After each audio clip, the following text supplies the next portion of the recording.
Oh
gosh, those images warm my heart. Remember seeing people at Pride? Well, we're going to do it totally different this summer, but a hybrid version. Hi, I'm Jay Rodriguez, and welcome back to Vibe with Pride. It is our monthly, sometimes bi-monthly chat show with some of the most amazing queer artists that we really think it's important for you to know about. So we named the show Vibe with Pride. And by the way, when you see me sipping from this mug, it's water. It's very, very hydrating water. And you can get your own Vibe with Pride mug. They come in many different colors. I think it is listed in the comment section there. It's a little Etsy shop. So if you wanted your own, go ahead and grab it. Pride season's among us. But today we are not just celebrating Pride and our queer heritage and how queer artists impact music. Specifically, we want to make sure that we are highlighting Asian American and Pacific Islanders because it's Asian American and Pacific Islander Heritage Month. And so many times we talk about visibility and diversity in media and culture and entertainment, but it's seemingly now that we're really aware that there's actually a lack of representation when it comes to people who happen to be Asian American, and especially when it comes to Asian American music artists. And today we are so thrilled to have two incredible artists, TonyaJae and of course Roann. First of all, both of them are sensational. I did a little background work. I did the proper IG stalking, and I have a great conversation coming your way. So if you're not following San Diego Pride, consider clicking that subscribe button on YouTube and make sure you like their page on Facebook. So let's welcome the ladies into the chat. Hi. Hey, how's it going? I was like, is my head being cut off? I feel like I'm a little short. All right, I'm going to adjust my little camera a little bit. How are you ladies doing today? Really, really good. Thank you for taking some time for us. You know, we started doing this chat show and we really wanted to make sure that we were giving the full kind of scope of everyone in music. And the more we started digging in and searching for queer artists, we realized there's so many of us and there aren't a lot of platforms to really kind of go in on like, not just like who we are as people, but like the message that exists behind our music. So I want to start with you, Tonya. You are obviously an out person who happens to be a musician as well. Was there a moment in your journey where you're like, okay, did anyone ever tell you not to come out? In high school, I was more scared. It was a little bit more taboo back then. Right. But as like when I started taking music seriously, one of my executive producers, he was like, no, you need to do this. Like I was scared of how like the older generation back home would take it, someone representing. And I was like, you know what? Okay, no, this is who I am. I am proud to be who I am. And you are also from Guam. So when you say Yes. back home, you're talking, I mean, we joke about it like, oh, it's all the way out in Guam. And we mean like Yeah. 5 miles away, Yeah. but you're really from Guam. Yeah. So when you say what it's, you know, the older generation, I know I experienced that a long time ago. And that was here in the States. But what is the queer representation like where you're from originally? It's a lot more, or it's a lot better now. But of course, I think with any generation, or older generation, it's a lot harder for them to accept it. But there are tons of people in the older generation that do accept it, and but for the most part, we're pretty inclusive, I would say. We're getting better, like everywhere else, but Well, it's good to hear. It's promising to see that there's change kind of coming. And Roann, I know that you are San Diego based. I always call San Diego like the place I want to buy my first home, because it's so full of incredibly creative and diverse people, and it's its own kind of little art community. And you happen to be a Filipino descent, and when did you first kind of know that your journey was going to be somewhere in the realm of like, because you're an actress, you're a singer-songwriter, and super talented at that. When did it kind of click for you where you're like, oh, wait a minute, this might not just be for fun, this might be my calling? Yeah. So growing up, I definitely have seen entertainment all around me. My mom is a singer herself, and my brothers are dancers. And I actually grew up at my mom's, around my mom's studio, which is a music and dance school that she just recently closed. So always, growing up around music and dance my whole life, it's kind of just what I've been accustomed to know. I didn't really know of anything else. And actually, I do have a nursing background, because when you're young, you don't realize how hard you have to work for things. So so out of high school, I'm thinking like, well, you know what, music is not going to work for me because I didn't have my big break yet. I didn't know what the hell I was talking about. So I went to nursing school. I've been a nurse now for 6 years, and just now am I making the full transition to be an artist, because I'm realizing that nothing suffices like music and arts for me. Yeah, I remember I took kind of a breath. First of all, that's incredible that you are. First of all, thank you for, being one of those frontline folks who has been taking care of us throughout the years. I remember when I was first starting, there was that weird disconnect, and going back to a little bit what Tonya said of like the folks back home. And for my generation, I'm going to be 42 next month. And for me, it was really scary because there wasn't a lot of people like me. Ricky Martin wasn't out yet. There wasn't a whole lot of out queer people of color. There were, the people that came before me, like the Sylvesters, certainly maybe RuPaul, Elton John, but I didn't see someone that looked like me. So, I guess this is kind of a broad question, but I want to ask, like, when we talk about right now, ever since the pandemic began, it's certainly been escalated, when that is the violence against AAPI folks. Right. As an artist, do you feel like, I was watching this documentary about J Balvin, and he was playing this first time arena, and his community in Colombia was in civil unrest. And as an artist, he struggled finding his place. Like, do I talk about it because these are my people and they're really hurting, or is it just my place to entertain? So I guess to the both of you, how much does your art impact what you want to say and communicate, being that you are part of the LGBTQ plus community? You're both, Asian Americans, so Pacific Islanders. So how much does it impact, you as an artist? I can go. So definitely all transparency. I actually still struggle with things that come up on the news outlets, especially towards the Asian community. I was out, protesting in La Mesa when we had the protests for George Floyd and everything like that. And for me, what I realized throughout the last couple of months, when you're when you're actually, your culture or your heritage is the one that's going through it, is so much more difficult to even understand what kind of voice to have for your own people. So I found myself being so much more choked up trying to speak up for my own community rather than being an ally for another community.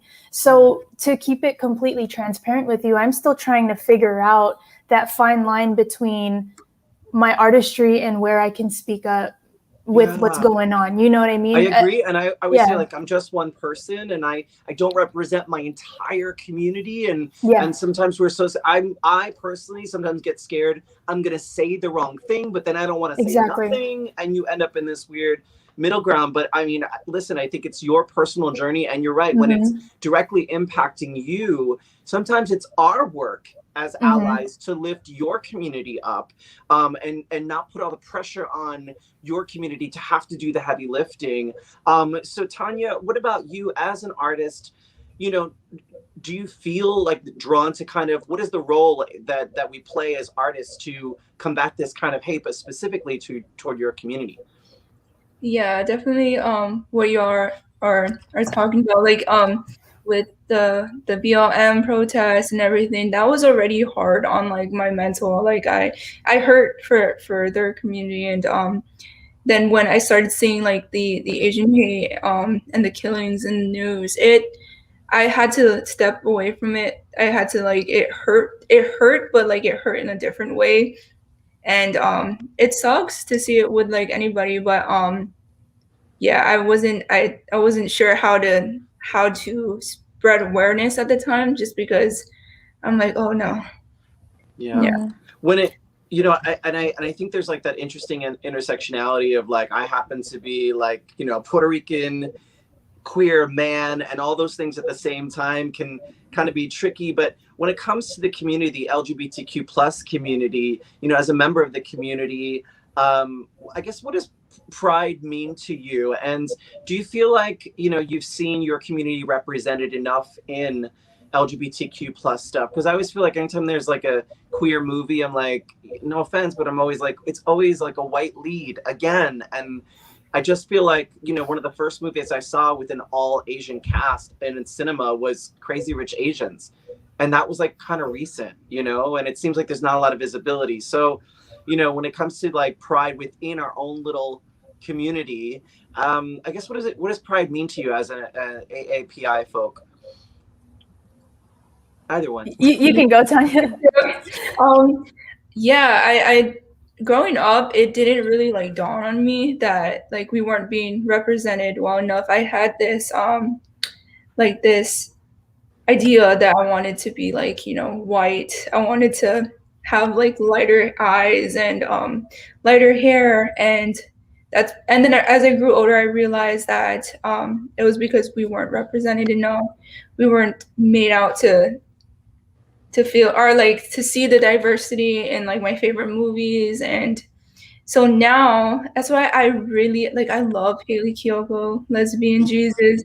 Oh my god, I love that shit. Like, it's nice.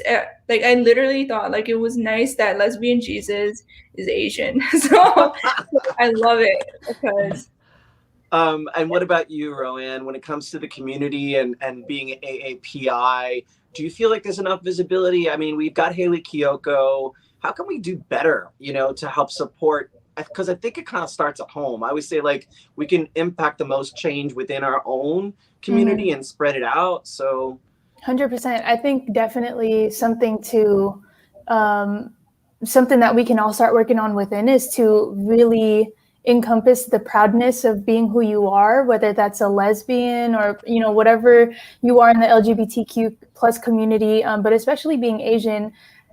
Crazy Rich Asians, I feel very indifferent. Me being a Filipina, because, you know, it's like finally we're getting our shine, you know, as a whole Asian community. But I feel like there's more to it because we're not just one branch of Asian people. So when I see movies like Crazy Rich Asians, of course I'm proud, and of course I'm excited to celebrate, you know, a community of people. But I feel like there's still, or I guess the population still wants to branch everybody in this just one category of AAPI altogether. Right. And, you know, reverting back to the hate crimes, it was like we saw more of the hate in Asian American communities rather than Pacific Islander communities, but they're branching us all together. So I think in some way we're still not necessarily heard. I think it's best to really start paying attention, educating yourself to the different regions. Like, of course, you don't have to know every single country in Asia if that's not what you're into, but not everybody is going through things the same. So I don't know, I guess like just talk to people and get to know them. I'm with you on that. I get that. I think, you know, I'm Puerto Rican, and I think when I moved to California, everyone was like, oh, like, where's your family from in Mexico? And I was like, oh, I'm not Mexican. They're like, it's the same thing. And I was like, it's really not. Right, like, it's not. We don't have, you know, our cuisine is different, our cultures, our lifestyle, our history is different. But it's tricky. I know sometimes checking off boxes for ethnicity, because it's like sometimes it's just like one for like beige, like it does not literally, but sometimes it feels like it's clumping you in. And I think that's a small small way that people started getting signals of, oh well, I'm sure the Asian experience is all the same, let's just all clump it together. Gay experience, all the same, let's clump it together. When it comes to the music industry at large, I mean, you kind of touched on Haley Kiyoko. Are there any other kind of queer musicians out there that have inspired you in your journey at all, even if they're indie or major or whomever? I'm just curious as to who else might have been, maybe not lesbian Jesus, but anybody else who inspired you? A big inspiration of mine, as of recently, actually, once I got to study more of his stuff, is Freddie Mercury. 100%. I'm with you. I grew the mustache when the movie came out. I grew a mustache. I thought I was him. Dude, yeah. So Freddie Mercury for sure is an icon to me. Just an absolute legend, just genius. I don't know. I'm such a fan of his quirkiness, and I wish that he's one person that I could have seen in concert, but unfortunately I wasn't born yet. So, so I couldn't see him. I think somebody who's making a lot of noise right now is Kehlani, for sure. She's sparking a lot of noise, and Demi Lovato. So, recently they just put out their pronouns. Yeah, their pronouns, and just are extremely unapologetic about it, as they should be. And I think that's great, because them being around the same age as we are, people look up to them. A lot of young children look up to them. And while it's amazing that there's so much openness now than there was when we were all younger, I think there's still a lack of support in the younger generation, and they just need to see that more out there, more than what we've seen, at least growing up. I don't know about, and Tonya, chime in on this one.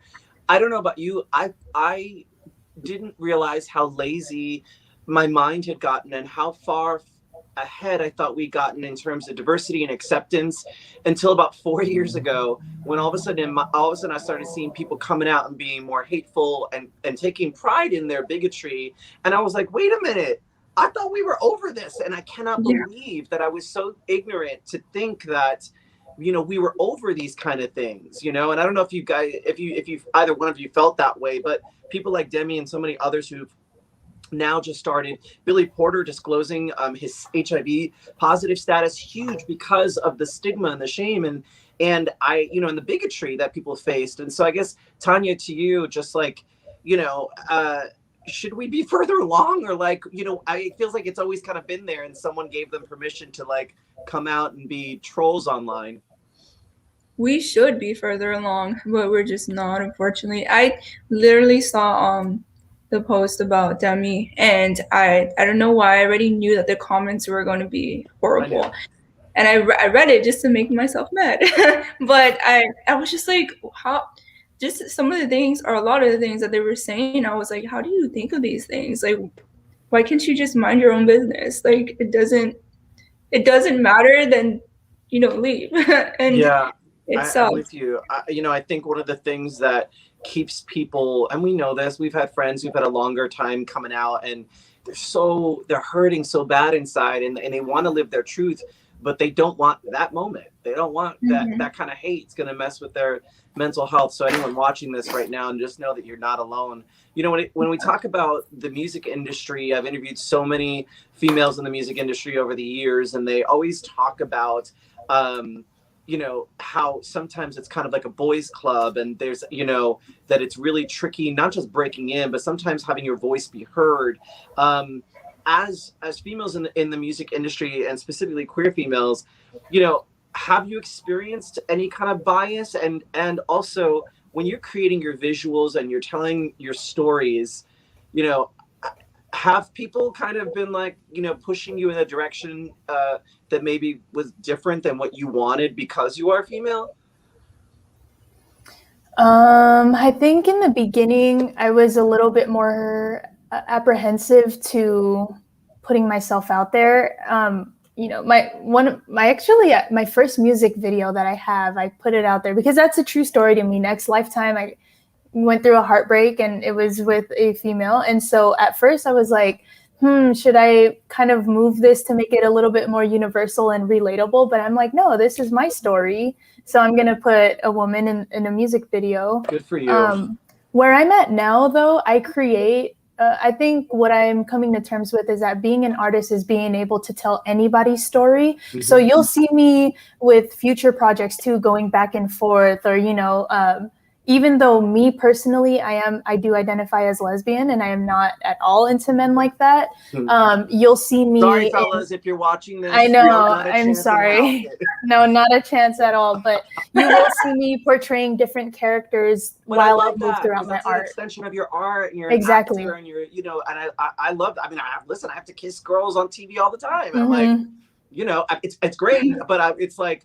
Also, I enjoy it, and I'm not someone who feels like I only need to play straight characters to validate my existence. And on the flip side, I don't need to only just tell stories as a queer person on camera. What about you, Tonya? As a woman in the industry, do you feel like it's you've ever had hard times because of your gender? Yeah, and like what Roann said about like should I make this a little bit more like with my first music video, Leave the House, because I'm bisexual, I identify as bisexual, and I remember talking to my team, and I'm like, I want to put a woman, but like will more people care if it's a straight story? And I was like, you know what, no, I want to make it so that we do get that representation, like who I needed when I was 12. And Ooh, I love that. I love that. I don't like how a lot of like LGBTQ stories are like, about cheating or about something like super not cool. And we have more stories to tell, and it's more than just that. And like we have more stories to tell than just our trauma. Yeah. And so I wanted to, and that also because it was my first like my debut, I was like, this is me telling the world, like I am bisexual. I do have a preference for women, but I wanted to show that. No, I love that, and I think it's really important, especially for bisexual people, to be supported, because so many times, I know for the gay boys, like if a bisexual male says he's bisexual, like, girl, just wait. No, bisexuality is real. They're not, that's that identity that needs to be honored and validated. You talked a lot, each of you, about music videos. So can you just share with us a little bit about how you kind of approach them? Because I was looking at your music videos, and they were all like, you're both such natural storytellers. So I'll start with you, Roann. Like how does it begin for you? It starts with the song, and then do you start seeing like visuals and you're like, this is definitely it? Or does it take a long time? Do you collaborate? How's it go? So typically my songwriting process starts with me listening to the beat that was created for me, or I'll play something on my guitar or whatever, and whatever melody, whatever feeling I get from hearing that melody, that's usually how I start my writing process. Now with music video and visuals, because I love to collaborate with other people, usually I'll tell them, hey, this is kind of what was happening for me when I started writing this song. And then I want to let them put their creative visual behind it too. Because I don't know, for me, I'm not a videographer, I'm not a director or anything like that. I can tell you what specific things I want, but I also like to work with people who can enhance that vision for me. Yeah. How about you, Tonya? Yeah. Well, with the song, like it depends. Like for like Leave the House, I was falling asleep, and you ever get that, Roann, where like you're falling asleep or something, dozing off, and you just get a melody.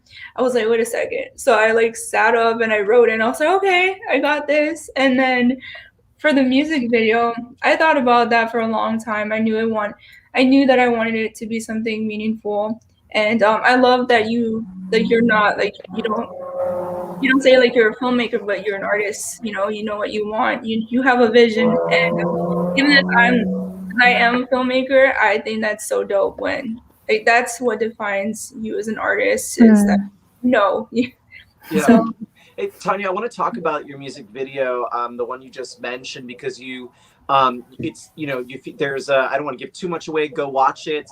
We'll link it in this when we post. But you know, you tackle a love story with someone with a disability, and I don't think, and then a lesbian couple, and I don't think I'd ever seen anything quite like that in a music video before. So had that inspiration come to you, and yeah, I was so curious. I literally at the end of it, I was like, I want to know more. What happens to that?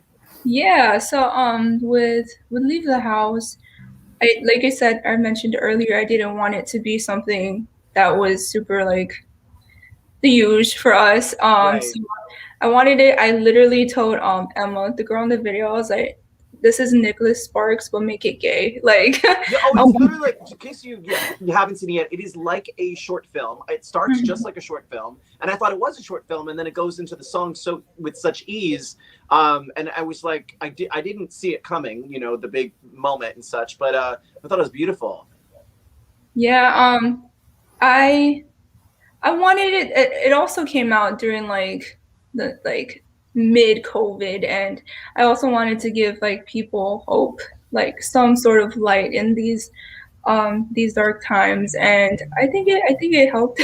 But I thought it was really great. Oh, I chose Emma, the girl in the video, because she is the first openly gay Miss Earth contestant, and I thought the way like she handled herself was really well, and I was like, that's who I want. That's how I like to tell stories. I like to tell stories with people who I've seen make a difference too. Yeah, you And definitely gave us some hope. You also made me feel extremely lonely that I wasn't seeing anyone, because I was like, I want to cuddle like they're cuddling right now. It was beautiful. I felt the love. Roann, tell me about your. This is so terrible. I don't want to make you have to do this, but like, do you have like a favorite music video? Because I know we get dangerous, but like, is there, when you create something, maybe it's a song or a video, is it bad to say you have favorites? Is it like kids? You're not supposed to say that, or do you have a favorite? Of like my own music video? Yeah. Yeah, I mean, some of them I would not prefer. I mean, I wouldn't even want kids to listen to some of my music. Maybe like the song that you were telling me you like earlier is not at all kid-friendly. Not for the kids. But No. do you have a favorite music video of yours? Yes, my most recent music video, Honey, that I Honey. dropped. Yeah.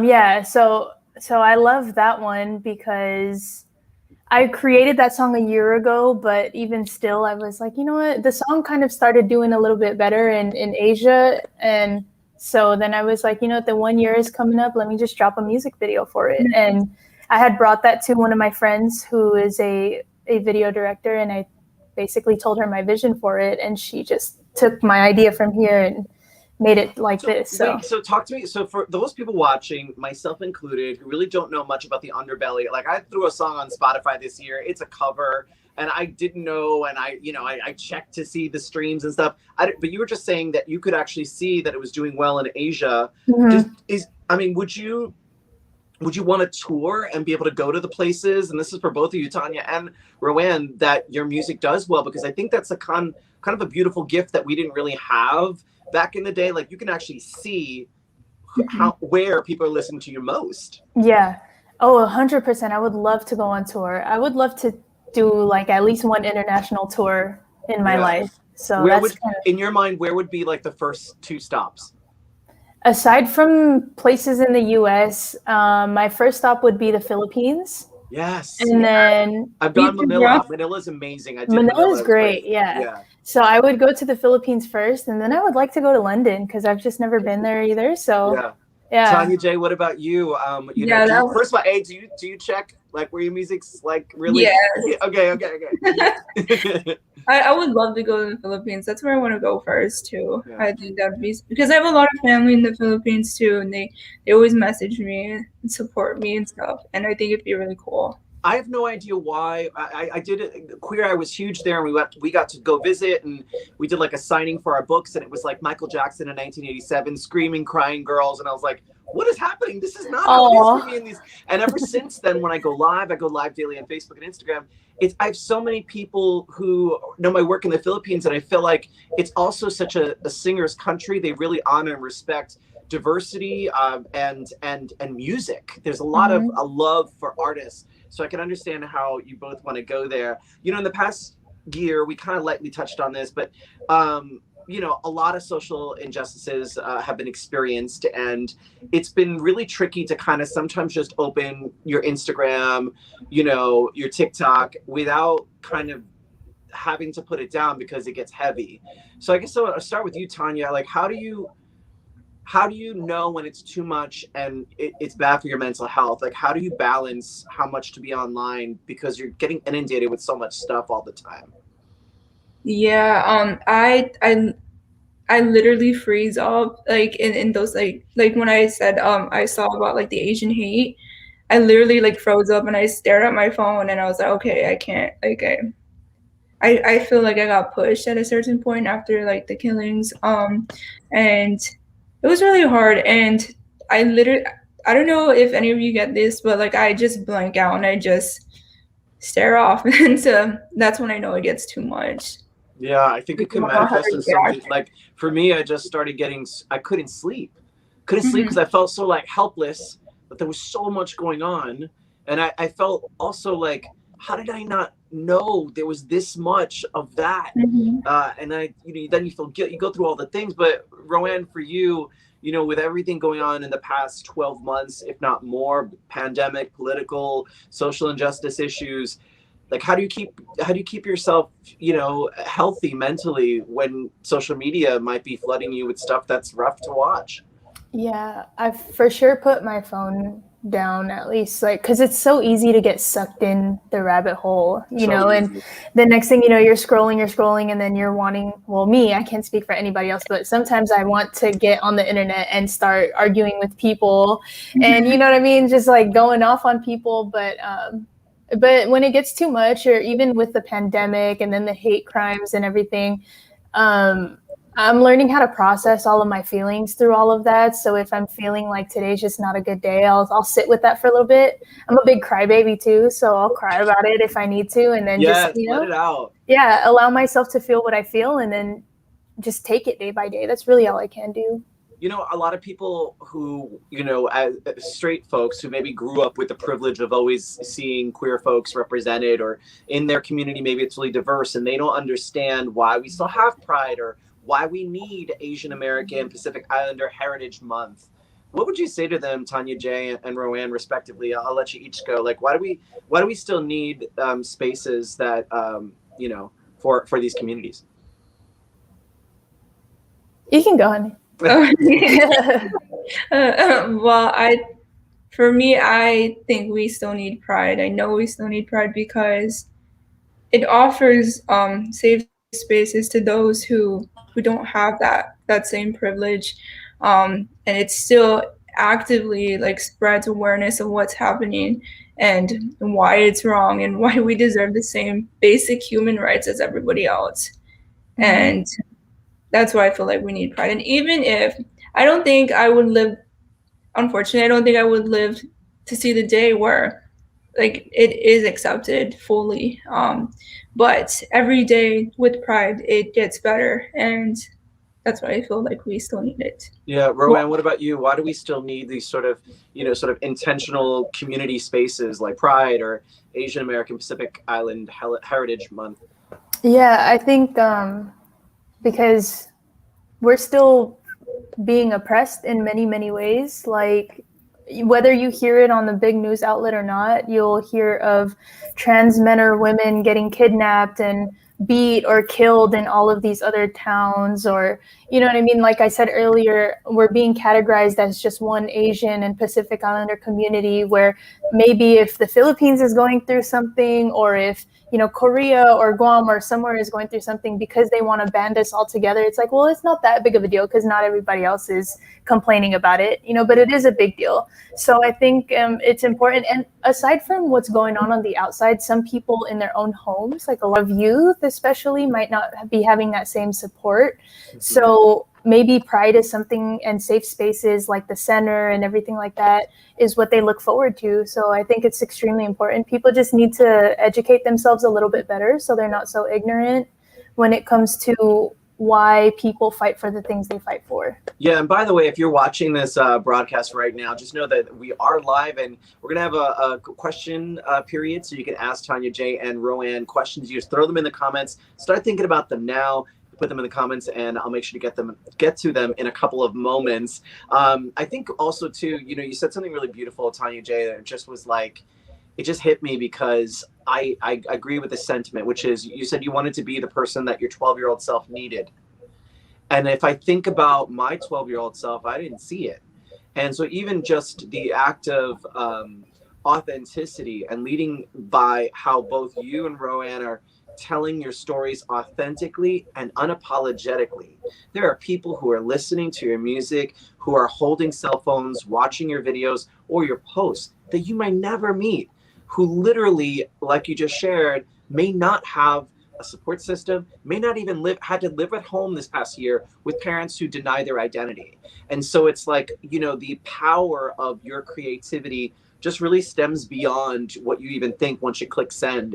It's I guess that's one of the positive things about social media. But when the world is more fully back open, because we're getting there, what are you looking forward to most when you get back to being able to entertain people in person? TonyaJae, I'll start with you. Well, like performing, I've never performed as TonyaJae before. I've performed like was she excited? Are we getting excited? She just came out last year, but yeah. Yes. So I haven't had the opportunity to yet. I performed like at weddings and my graduation and all that, but not as TonyaJae. So I'm hoping that I would get that opportunity. And then the San Diego Music Awards is coming up. I'm super excited for that. It's my first award show that I would be attending, and so I was nominated for Best Pop Artist, and I'm glad it's in person. Awesome. Because. Well, listen, I know some people at San Diego Pride, so I'll put in a good word. Oh, thank you. So what are you, Roann? Like, what are you looking forward to most when we can do live in-person entertainment again? Yeah, I think what I miss most is getting to know people after the shows. Yeah. Whoever is watching, or even just the other performers. That's what I miss most. Just kind of gaining that connection and meeting new friends, maybe meeting new people to collaborate with. Mm-hmm. That's what I'm excited about. And speaking of TonyaJae, I have Pride Synergy coming up next month. So if you're interested in performing, I'd love to have you. You can perform as TonyaJae. There we go. See, we'll talk after this. But let me say something, and Roann, I want to applaud you for that, because let me tell you something. When I was coming up, it was like, there's like 3 out. That's the big word. Queer Latin guys, and I think like 2 out of the 3 were like always about like, what my come up is your come up, and we got to band together. And there was another vibe, which was sometimes like, what is mine, and like we're in competition, but it's not like that. There's only one Roann, there's only one TonyaJae, and it's like, I think we're stronger as a community when we support each other and each other's art. So it's kind of beautiful, because I talk about that a lot, because I feel like sometimes it gets so competitive, because we used to live in an era where there's only room for one gay, and it's got to be me, and so people didn't help each other as much, and so I love that, and let us know how we can support and promote that for you. Yeah, for sure. Talking about the pandemic, it was dark and heavy, but some of us like me kind of tried to make some things joyous, and I had this aquarium, too many years, probably 18 at this point, but I got 4 more during the pandemic and realized that aquariums are my hobby. Did you pick up any hobbies during the pandemic? Roann, I'll start with you. I wouldn't even say that I picked it up completely, because after I fell, I have definitely been scared to get back on my skates. What were you doing, a horse? No, skating, roller skating. Everybody got on roller skates like and quads? everything. Like the yes. Yeah, and then so my girlfriend and I, we would skate around her complex, because they have a basketball court. And then one time I completely ate shit, and I've been a little bit scared to get back on them, but I do get back on them, just not as much as I should. So yeah, that's a hobby. That is definitely a hobby. TonyaJae, what about you? Were you baking banana bread? Were you doing that whole thing? Oh man, I wish I could bake. I wish I could cook or do anything, but no. When I thought about this question, I instantly thought, because last year was the year that I started focusing on myself, and so truly focusing on myself, and I guess that became a hobby. Yeah, honestly, sometimes we could be so external, just trying to, and then we forget for some self-care time and do the things that we need to do to stay sane. So that's good to be able to, I that hard pause and reset of the world. I wish it didn't come with so much loss, but I kind of needed it. Mm-hmm. You know. Same here. All right. So, by the way, viewers, right now would be a great time for you to throw in your questions in the comment section, as I'm going to ask them in just a couple of minutes. But before we do, I'm going to continue on with our little rapid fire, little silly question here. Roann, I'll start with you. I'm not sure if you watch a whole lot of television or film, but if you do, what were your favorites during this past year, or is there something that you binge and you love? Snowfall, 100%. Okay, so now, it's in my queue. Now I'm gonna have to watch it because it's so good. There hasn't been one bad episode. It's literally that good. What is what is like the premise, like in a couple sentences? It's about the cocaine, like, I don't know, outbreak, or I don't know, like, don't do it, kids, but watch the show. Yeah, don't do it. But yes, it's about cocaine and how it erupted in the 80s in Los Angeles. So. Ooh, first of all, 80s, you got me in with that. Yeah. I could kind of. It's great. Roann's like so roller skates, 80s. I'm like, talking my language, girl. That was like my like 6-year-old days. What about you, TonyaJae? Was there like any shows that you were just like, I'm obsessed with this show right now? The Handmaid's Tale. Me too. Blinders, right? Are you caught up? I'm caught up, but I'm also the minute the pandemic started, I'm like, oh, that's where it's going. They're gonna make me wear red. I was like, it's too close to home. Yeah. And I love that there's some queer representation and it's unapologetically queer. Like, it's going back to what you were talking about earlier, it's like organic relationships that have been put through some stuff that's completely different than I think what we've seen, which was nice too. Last question, then I'm gonna go into the comments here. What are some of your favorites, unconventional maybe ways to kind of like what do you ever do to like reset? Like, if you're like, okay, you know what, I had a hard day, I'm gonna go ahead and unplug, and my go-to way of doing that is, like, for me, it would be like probably having a glass of wine, or maybe organizing my closet. I don't know why. Sometimes that like gets me zen. Like, folding things gets me like. So do you each have like a stress reliever or something when life gets rough? I like to just go outside when I can. If I'm not too far into my meh, then I like to go outside in the sun, even if it's just like real quick. Maybe grounding and, putting my feet in the actual ground. So I love it. All right, TonyaJae, what about you? When I would be back home, I would love going to the beach. I live 5 minutes from the beach, and so it was nice to feel the sand. But now I just like silence. I just like to listen to music, and or like, my girlfriend helps me out a lot too. She's very good at talking to me when I'm super stressed. So. Oh my God, you both have girlfriends, and I'm completely single, and the world is open, and I'm double vaccinated. I want a San Diego husband. Okay, just kidding. That was a little pitch. All right, so I'm in with the questions now. Brittany is asking, and this is for either one of you, so feel free to jump in. What is your favorite comfort food? I'm vegan, and if you're in San Diego, try TonyaJae. Okay. That place is great. What's like your dish? Like, what's like your what you're like? Because I lean vegan and I make mistakes, but I'm leaning. Mm-hmm. So, like, from TonyaJae or just generally? Either one. Generally, it's hard, but TonyaJae, they have these fried chicken mushrooms. Those are bomb, and the mac and cheese is immaculate. Yeah, they do that chicken with a CHIK apostrophe. Mm-hmm. Yeah, I love it. Yeah. What about you, TonyaJae? What's like your comfort food when you're like, this makes me feel so good every time? For me, it's pizza, but mine's like island barbecue. Mm-hmm. I love island barbecue. Love it. Cute. All right, let's go on to Candace is asking. Ooh, this is a good one. One person you would love to share the stage with, like an artist. You can go. I love Kehlani. I love Haley Kiyoko. Oh, you guys froze up for a second. Sorry, but yeah, I love them. I love Lauv, and there's this new artist that I started following. His name's Jordy. Well, I interviewed him. I'm obsessed. Yeah, you did. You did. Let me tell you something. If I was 10 years younger, I would be sliding in those DMs. I love him. I love him. My girlfriend showed him to me, or like introduced me to him. Not like, you know, but like his music, and I loved it. We had him on, and then all of a sudden he was like on the Today Show, and I mean, just Yeah. an out queer singing about boys. It's like blows my mind, because I had a record deal back in the day, and they were like, we don't know what we're gonna do, you know, because it was like, you know, and now we're celebrating that. That's amazing. Roann, who are you gonna share the stage with? Is it gonna be Lesbian Jesus? I mean, I would have to second her with Kehlani for sure, and then somebody that I would really love to share the stage with is Inglewood Sir, or he goes by Sir. Yeah, he's amazing. I love him. So he's just I love that. Phenomenal vocalist. So. All right, so James is asking if either one of you have any pets. I have dogs here, so. You have what?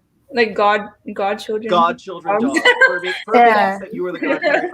I got a stepson, dog son, but you know he's not technically mine. Got it. But you do have to occasionally feed and walk. Got it.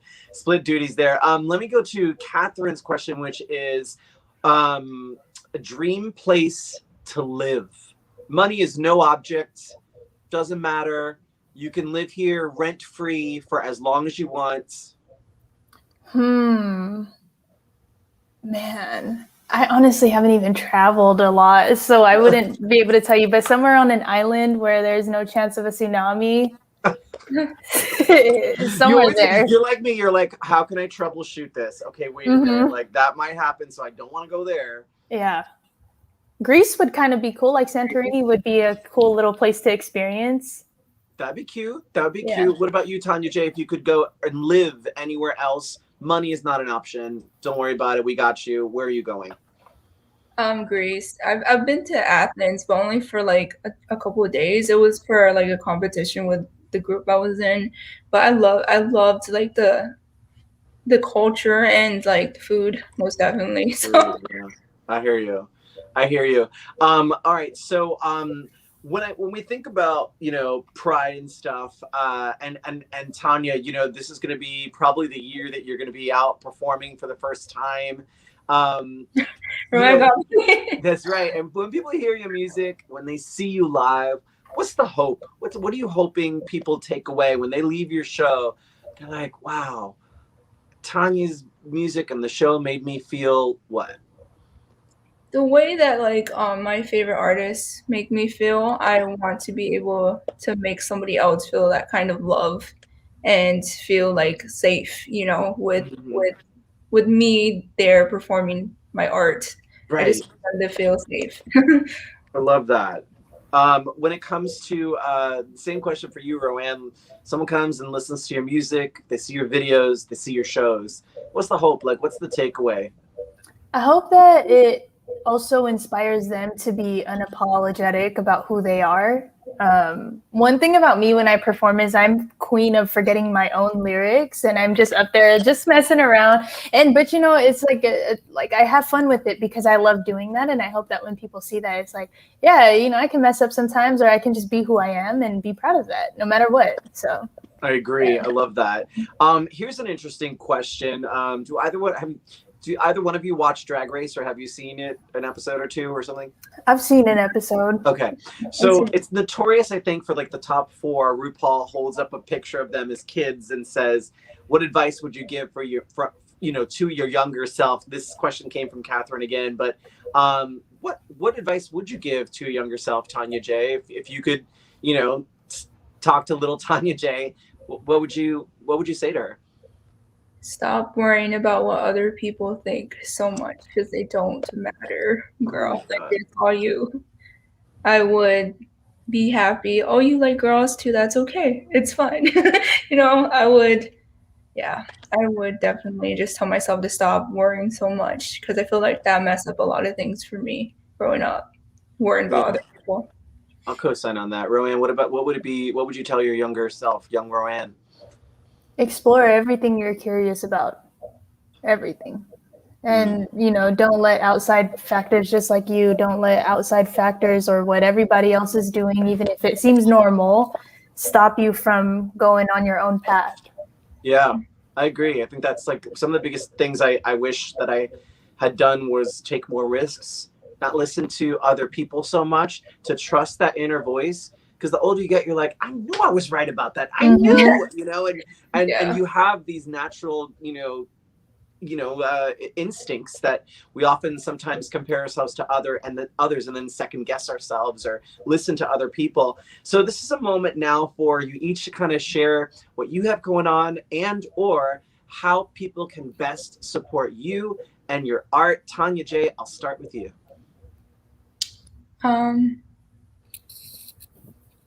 Sorry, you guys are kind of like breaking up, but oh my god, I'm so sorry. You look good on my end. Oh, we see you. Yeah, we see you. Okay. Okay, cool. I would say, I mean, like, to support the art, I hope that everybody would like the future stories that I'm so excited to share. And support the community, because you're gonna see a lot of queerness from this girl. And well, we got your social scrolling at the bottom yes. right now, like it's CNN or something. So make sure you follow TonyaJae. You can catch up with everything that she's got going on just by following her there. Roann, what you got going on? What do we need to know about, and how can the kids support you? Yeah, so I have a couple projects dropping soon. I've been ducking down in the studio, getting stuff together. But again, like I said, all in divine timing. So I'm not necessarily dropping times on it, but it's coming soon. So people can follow you. It's scrolling right now on your social, so just follow her. So follow me down there. Be in the loop. And then I also have a show. Somebody asked where the event is that I invited TonyaJae to. That's called Synergy. Synergy San Diego is an event that I created, which basically provides a platform for local artists, entrepreneurs, and performers to come and share their art and their craft. And that happens bi-monthly in North Park at Deja Brew Coffee House. Okay. And so, yeah, that happens. You know, that's just a platform that I put together so that we can all start supporting San Diego. And June, we'll be celebrating Pride Month on June 26th. That's a Saturday. So come through, come support TonyaJae. And I have a lineup. I'm actually going to be in San Diego June 26th. Oh, I love that. You might see your boy there. You might. Okay, perfect. I will definitely. I'll post the flyer when I have it done. I'm just waiting on a couple more. Yeah, DM me and I'll share it to my stories as well. Love that. Thank you. Let me say this. We've covered the map on so many topics and everything from social injustice and stuff and allyship and art and creativity. For right now, for folks who are watching who maybe don't have any friends who are part of the AAPI community and want to try to be better allies. We've kind of talked about what things we didn't like and the experiences we've had, but if someone's watching and they just want to be a better ally, where do they start with that in terms of like trying to support and be better educated so they can act better and be anti-racist as opposed to just, oh, I'm not what do you think, Roann?